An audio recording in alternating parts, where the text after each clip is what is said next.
La vérificatrice de la Saskatchewan, Tara Kemet, a publié son premier rapport de l'année.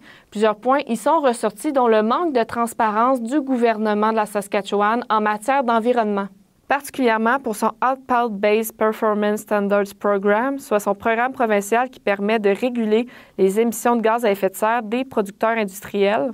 En gros, ceux qui dépassent les limites annuelles d'émissions de gaz à effet de serre doivent payer un montant d'argent au ministère de l'Environnement.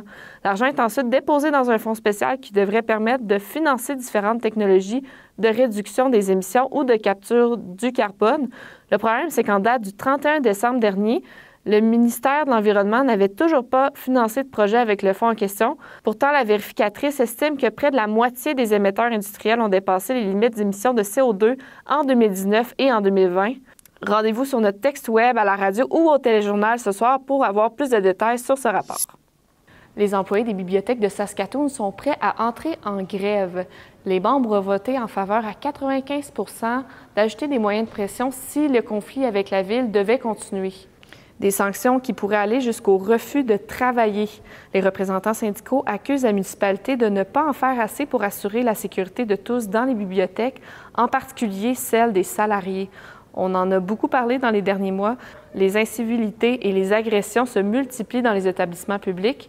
Selon le syndicat, l'employeur est au courant des enjeux de sécurité, mais refuse d'inclure de nouvelles mesures dans la prochaine convention collective. C'est aujourd'hui qu'on souligne les 80 ans du débarquement de Normandie, une journée spéciale pour la Saskatchewan alors qu'on dévoile une statue en mémoire des combattants du régiment d'infanterie de Royal Regimental Rifles en France.